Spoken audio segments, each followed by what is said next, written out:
The air in the room was still, thick with dust motes dancing in the single shaft of afternoon light cutting through the boarded-up window. Lucas heard the chain rattle before the shouting began. A raw, furious sound that tore through the quiet of the old mountain house. "You're dead. You hear me? When I get out of here, you are finished." Lucas leaned against the doorframe, a glass of water cool in his hand. He watched the figure on the bed strain against the restraints, the expensive cotton sheets twisting. Even blinded by the silk tie, even furious and disheveled, Ethan Thorne looked like he'd stepped off a magazine cover. His sharp features were contorted now, a far cry from the lazy, predatory smile he usually wore at society parties or in the gossip columns. Ethan Thorne, the sole heir to a tech fortune so vast it was abstract. He'd been born into a world of private jets and unquestioned authority. Lucas doubted the man had ever been told no in his life. He certainly never imagined the person who had taken him would be the one he considered a non-entity. The monitor on the wall, a repurposed biometric scanner, chirped a soft. Ethan was trying to exert his dominance, flooding the space with the aggressive, smoky scent that made other alphas step back and omegas flush. Lucas glanced at the readout. Impressive intensity. It would have been overwhelming to anyone else. But Lucas was a beta. The weapon Ethan relied on most was useless here. The shouting dissolved into ragged curses. Lucas approached, the floorboard creaking under his weight. He brought the glass to Ethan's lips. The other man flinched at the touch, jerking his head away and sending the water splashing across the quilt. "What do you want?" Ethan's voice was lower now, a strained attempt at control. "Money? Name your price. Just take me back." Lucas said nothing. He had planned this for a long time. Their families had summered together in the Hamptons years ago. In the confused haze of adolescence, Lucas had fallen hard for the brilliant, careless boy who seemed to own the sun. He'd kept that longing locked tight, because Ethan Thorne did not date betas. He dismissed them as background noise, useful for logistics, invisible for everything else. His partners were always omegas, beautiful and transient. Lucas had tested the waters once, a clumsy, half-joking suggestion made during a late-night study session in college. Ethan had taken the cigar from his mouth, looking at Lucas with pure, unadulterated disgust. "Don't be grotesque, Lucas," he'd said, the words casual and crushing. The memory was a cold stone in Lucas's stomach as he cleaned up the spilled water. He left the room, leaving the door ajar. Ethan's roars of frustration echoed through the empty halls of the remote cabin. Lucas ate his dinner in the silent kitchen, the television on mute showing endless news cycles. The headlines still scrolled along the bottom. Heir to Thorne Tech vanishes. Foul play suspected. Pundits speculated about corporate espionage, a rival's revenge, a tragic accident in the Rockies. A day later, the anger had burned down to embers. When Lucas entered the room, Ethan's head was bowed. His voice was a dry scrape. "I'm hungry." Lucas fed him a bowl of stew, spoonful by spoonful. Ethan resisted at first, pride stiffening his jaw, but hunger won. He ate it all. Revived, he leaned back against the headboard, listening to the clink of the spoon in the bowl. "Whatever it is," Ethan began, his tone shifting into something smoother, more negotiable. "We can work it out. My family has resources. I can make all of this go away." He paused, and Lucas could almost hear the gears turning. When Ethan spoke again, his voice had dropped, taking on a deliberate, husky quality. He shifted on the bed, the movement suggesting a lazy stretch, an offering. "Or maybe it's something else you're after. I'm told I'm very accommodating. I could make it worth your while." Lucas's gaze traveled over him. Ethan only pursued omegas. His inner circle was all alphas. The years they had been closest were a lifetime ago, before high school, before secondary gender dynamics meant anything. They'd been kids catching fireflies, having sleepovers, a unit. Then Ethan presented as an alpha and his world narrowed to include only his own kind and the omegas who orbited them. Lucas had become a ghost at the periphery. On the bed, Ethan frowned at the prolonged silence. "Well, what is it you want from me?" What Lucas wanted was for Ethan to be completely, unquestionably his. He was tired of watching from the shadows, of seeing him laugh with others, his scent clinging to strangers. The jealousy was a quiet, corrosive poison. He knew the stolen time couldn't last, but having it even briefly was enough. He turned to leave. The footsteps sparked a sudden panic in Ethan, stranded in the silent dark. "Wait, don't go." A beat. "Hey, I need to use the bathroom. Unless you want me to ruin this very expensive bedding." Lucas paused, then walked out. He returned a minute later with a plastic urinal. He handled the impersonal task with detached efficiency, a skill honed during his medical residency. Ethan, however, went utterly still, then flushed a deep, mortified crimson from his neck to his hairline. He said nothing as Lucas cleaned him up and readjusted his clothes, but his hands were clenched into white-knuckled fists on the sheets. "I am going to kill you," Ethan whispered, the threat hollow with humiliation. For the first time in years, Lucas felt a flicker of pure, undiluted satisfaction. Ethan adapted with surprising speed. Once he realized brute force and intimidation were futile, he settled into a sullen, entitled compliance. He demanded better food, complained about the movies Lucas played. A weepy romantic drama was met with particular contempt, and generally treated him like a disobedient servant. During one such film, the soundtrack swelled with breathy sighs. Lucas felt a restless heat under his own skin and moved to change it. As he shifted on the edge of the mattress, his leg brushed against Ethan's. The contact was electric. Ethan's head snapped toward him, every muscle tense. Deprived of sight, his other senses were heightened. Lucas could see the rapid rise and fall of his chest, the telltale strain against his trousers. A curious, mean little spark ignited in Lucas's chest. He remained perfectly still, watching. Ethan's breathing grew more ragged, a faint, expectant tension in his posture. He was waiting, maybe even hoping, for the kidnapper to give in to the charged atmosphere. Lucas did not move. He let the movie play to its bittersweet end, the room thick with unsated desire. When the CRS rolled, Ethan finally let his head fall back. Teasing people like that, he muttered, his voice rough. "You really are a piece of work."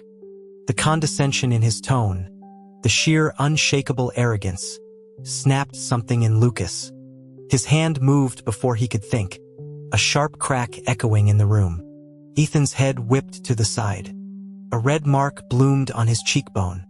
He slowly turned back, running his tongue over his teeth, a dangerous smile playing on his lips. "You bastard," he breathed, and Lucas hit him again. And again. Not to injure, but to dominate. To shatter that composure. Ethan panted heavily, but the evidence of his arousal remained, more pronounced than before. He lifted his chin, a challenge. "So how are you planning to deal with that?" The synthetic voice from Lucas's phone replied flatly, "Deal with what?" Ethan laughed, a short, sharp sound. "Can you not use that thing? Scared I'll recognize you?" When Lucas didn't respond, he sighed, overly dramatic. "Fine. Don't help. Just let me suffer." Lucas considered him. He had no obligation to ease Ethan's discomfort. But the sight of him, proud and helpless and painfully aroused, was compelling. He wanted to see him unravel. He reached out and closed his hand over him through the fabric. Ethan jerked, a choked sound escaping his throat. After that, a shift occurred. Ethan became less hostile, almost provocatively cooperative. He would lean into Lucas's touch during meals, his lips brushing against his knuckles. It was a performance, a cat toying with a mouse it couldn't quite see, seeking more sensation. One afternoon, Lucas administered a muscle relaxant. As the drug took effect, he unfastened the restraints. Ethan's moment of hope died when he realized he couldn't so much as lift a finger. "What are you doing?" he asked, real fear threading his voice. Lucas lifted him. Ethan was heavier but manageable and carried him outside to a wheelchair. The mountain air was crisp, filled with the scent of pine. Ethan tilted his head back, stunned. "You're not worried someone will see?" Lucas positioned a lawn chair beside him and sat. Ethan began to shout for help, his voice carrying into the vast, empty wilderness. He yelled until he was hoarse, then fell silent, defeated. "What do you want?" he finally asked, exhausted. The phone synthesizer answered. "Sunshine." Ethan snorted. "You kidnapped me for sunshine?" He hated stillness, boredom. But Lucas cherished this forced quiet. It was a perverse intimacy he could have never otherwise obtained. As the day warmed, sweat dampened Ethan's shirt. Lucas brought a damp cloth and wiped his neck, his chest. Ethan's breath hitched. The monitor inside the house chimed again. Another futile attempt to project his influence. Lucas let his hand drift lower, a subtle punishment. Instead of deterring him, Ethan pushed into the touch, his voice dropping to a whisper. Again. Later, as Lucas checked a red mark on Ethan's cheek, a mosquito bite from the mountain bugs, Ethan suddenly darted his head forward, his tongue swiping over Lucas's fingertip. The wet, warm shock made Lucas recoil. Ethan leaned back, a smug, cat-like grin on his face. "Tastes like cheap soap." His provocations grew bolder. During meals, he'd avoid the spoon to nuzzle at Lucas's wrist, his teeth grazing the skin. It was a complete inversion of his nature.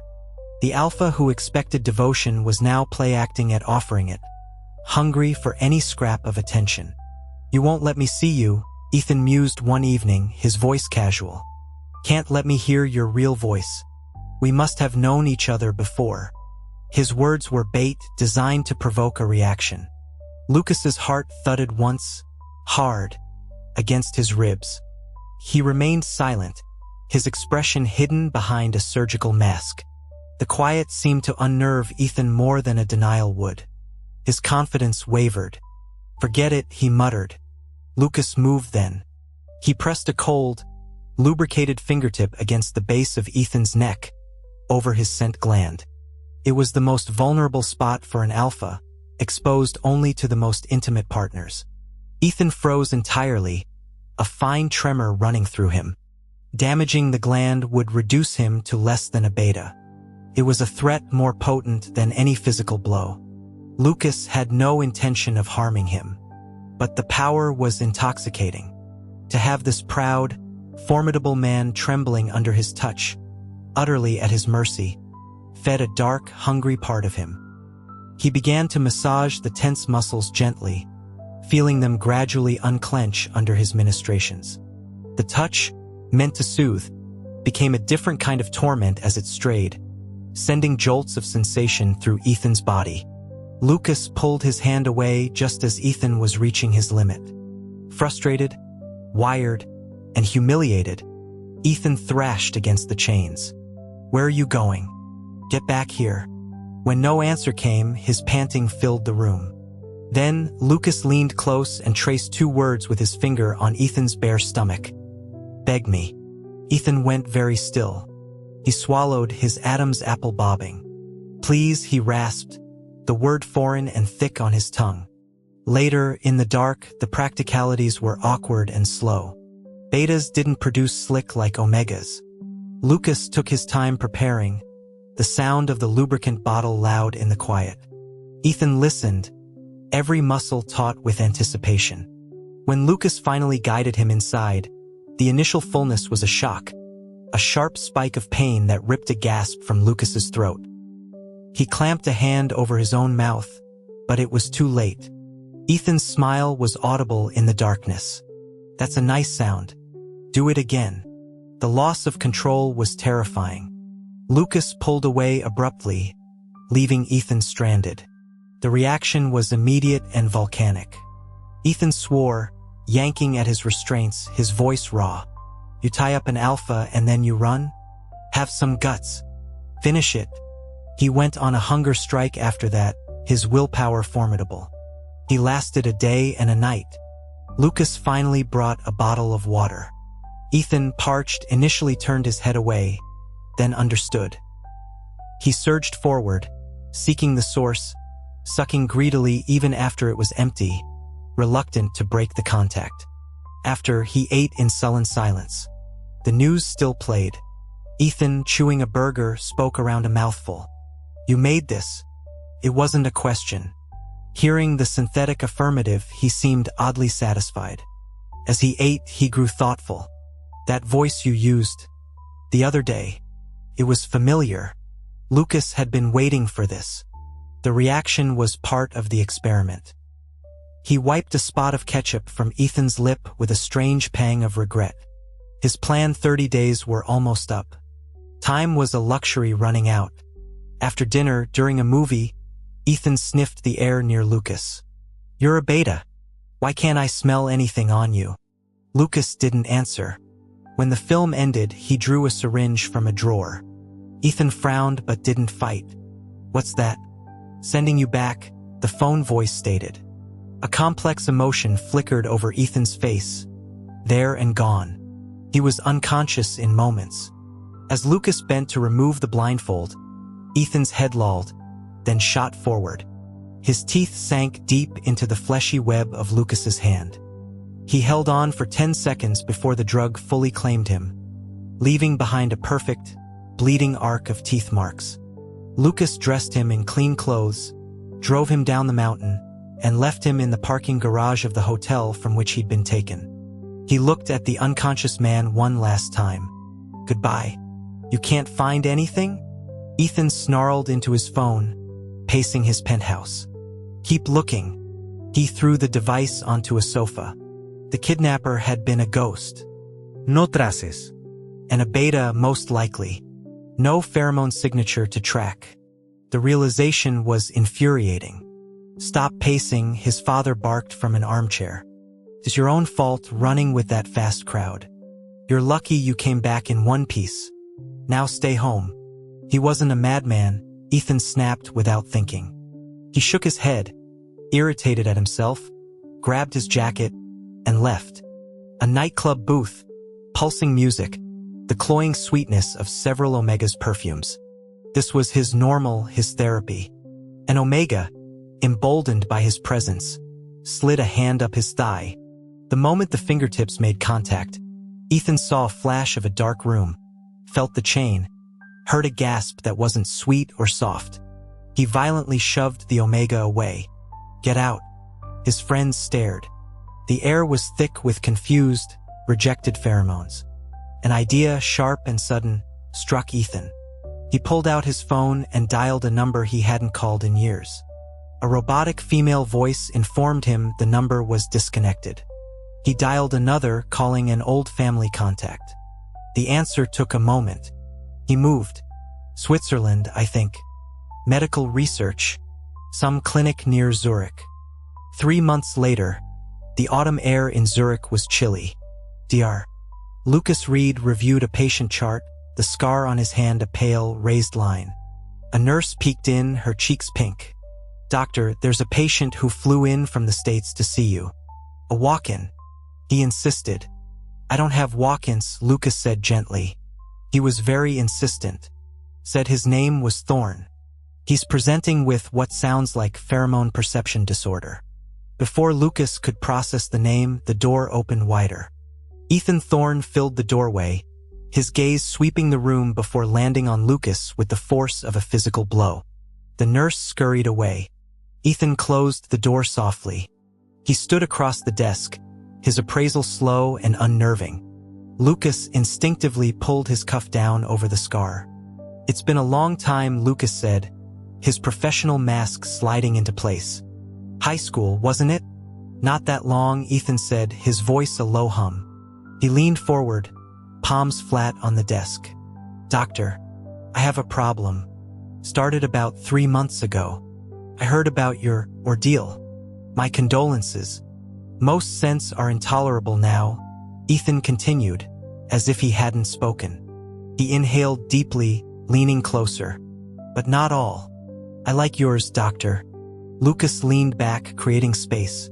"It's just laundry detergent. I can send you the brand." Ethan's smile didn't reach his eyes. Been marked by an omega? Could that cause a rejection of other pheromones? It's possible. Have you been marked? I think I was marked by a beta, doctor.